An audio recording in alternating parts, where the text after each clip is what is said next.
Market Analysis, November 24, 2023. Good morning, everyone, and thank you for choosing Market Briefing, Market Analysis, and Financial News.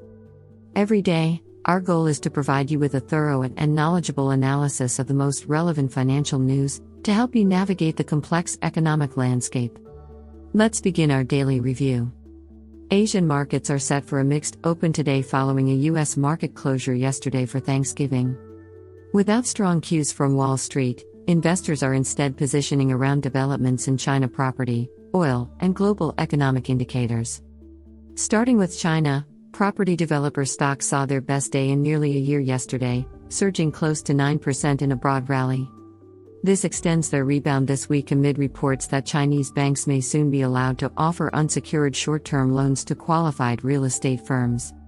The policy change would be the latest attempt to ease liquidity pressures and stabilizing the struggling sector. Further measures are expected in 2023 if housing market troubles persist. The news brought some optimism back to mainland equities, though Hang Seng futures still point to losses today after the index jumped 3% Thursday. Japanese shares are also eyeing a flat open but with room for catch-up gains after an extended holiday. Meanwhile, oil prices drifted lower overnight on news that OPEC and its Russia-led allies will convene their delayed meeting virtually instead of in person. This casts doubt around the potential for further production cuts to be agreed as initially planned. Discord has emerged within the alliance over output quotas. Both Brent and WTI crude are holding under $85 and $78 per barrel respectively.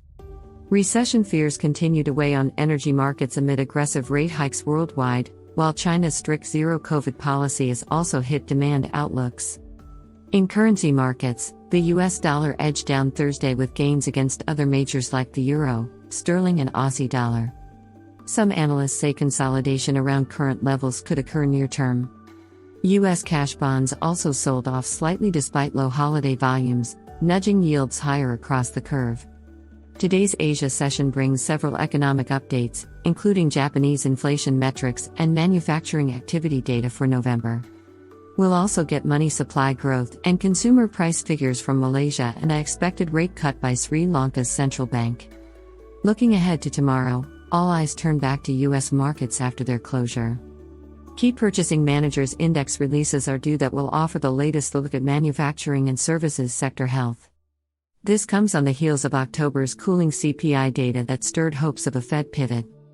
However, minutes from the Fed's early November meeting showed commitment to lifting rates further into restrictive territory to ensure price stability. The trajectory and extent of hikes through 2023 remains data-dependent. In the Eurozone, member states are still grappling with recession risks amid an energy crisis and rising borrowing costs to combat inflation. Germany confirmed it will abandon debt limits for a fourth straight year in 2023, provoking investor concerns.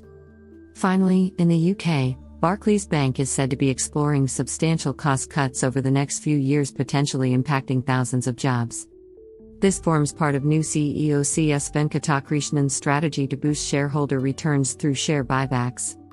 Before proceeding with our analysis, we would like to remind you that your support is very important to us. If you enjoy this video and find our content helpful and engaging, please consider giving it a thumbs up and subscribing to our channel. This helps us grow and provide you with even more quality content. Now, let's get back to the news on the financial markets and the latest updates. Here is a 977-word original YouTube video script covering the key financial news and data from the provided text. Starting with currencies, the US dollar is trading in a narrow range against other major currencies so far today after declining slightly yesterday. The dollar had posted gains in the previous two sessions. The euro and British pound saw some support Thursday following upbeat manufacturing and services data in the Eurozone and UK, but the dollar remains just above 103 on the dollar index in early Friday trading. Looking deeper at currency pairs, the New Zealand dollar has edged up slightly against the greenback today. This comes after New Zealand retail sales data beat expectations. Sales excluding autos rose 1% in the third quarter when a 1.5% drop was forecasted.